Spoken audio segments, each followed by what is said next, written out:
Katanya kuliah itu adalah mimpi setiap pelajar.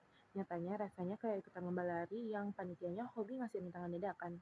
Perkenalkan, saya Khalid Rahman, mahasiswa program studi Sains Informasi Angkatan 2024.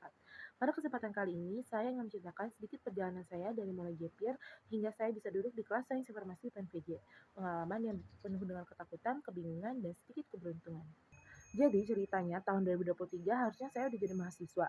Tapi ya namanya juga hidup sering ngasih plot twist. Akhirnya saya gap year. Gap year itu aneh. Kadang saya ngerasa bebas, tapi di sisi lain saya juga ngerasa insecure banget. Karena di saat teman-teman saya bisa posting pakai jas alma mater mereka, saya cuma bisa posting tentang kucing dan idol K-pop favorit saya.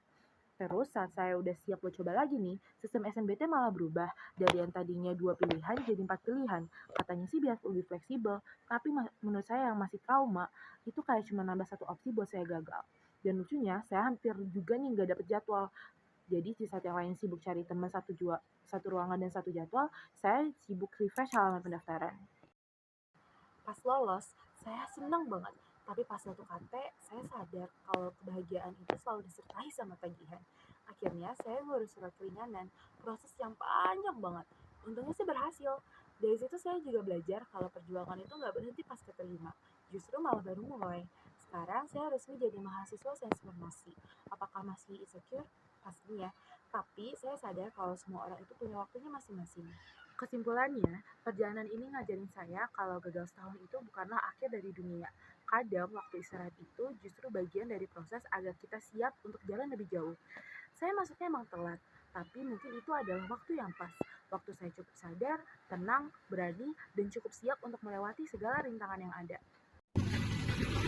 Awalnya saya berpikir perjalanan menuju bangku perkuliahan nggak banyak dinamikanya, senang-senang aja, mimpi aja. Tapi ternyata lebih daripada itu, banyak dinamikanya, banyak pasang surutnya, dan banyak momen-momen yang mungkin seperti roller coaster gitu.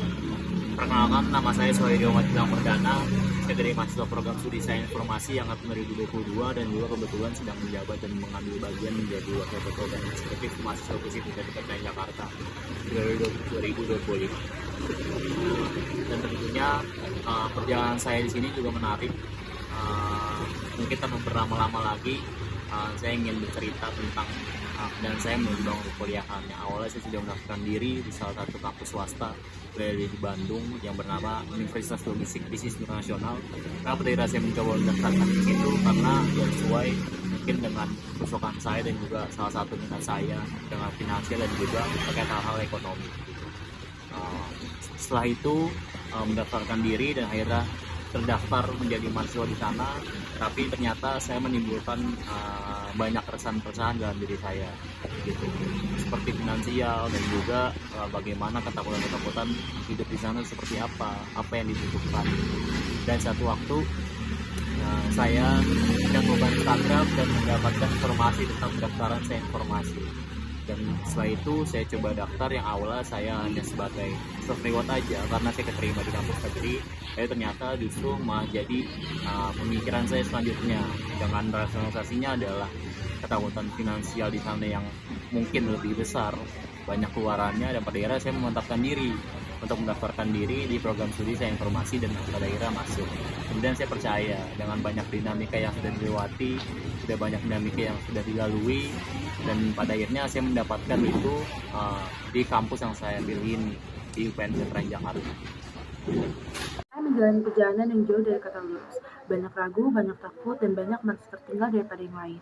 Tetapi dari masa-masa perbelokan itu, saya sadar bahwa setiap orang memiliki waktunya masing-masing. Saya sempat gap year, sempat merasa bingung dengan sistem yang baru, dan sempat hampir menyerah. Tetapi pada akhirnya saya sampai di tempat yang ternyata paling pas buat saya. Dan dari situ juga saya belajar bahwa jalan yang berliku-liku bukan berarti salah. Mungkin itu adalah cara hidup untuk mempersiapkan saya agar lebih siap, lebih kuat, dan lebih mengenal diri saya sendiri.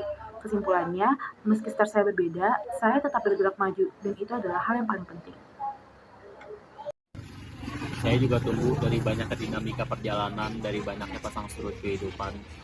Di satu sisi, saya selalu percaya bahwasanya kehidupan ini selalu memiliki misteri bagi setiap orang, gitu. Dan pada akhirnya saya mendapatkan kesimpulan saya tepat berada di lingkungan yang menurut saya tepat, gitu. Saya bisa belajar bagaimana dinamika kehidupan, bagaimana dinamika nasional, dan bagaimana dilanjutkan dinamika kehidupan lainnya di fakultas ilmu sosial dan ilmu politik gitu. Satu sisi saya selalu percaya saat kita memiliki keberanian lebih pasti akan menemukan jalan sendiri dari apa yang kita selama ini pertanyakan.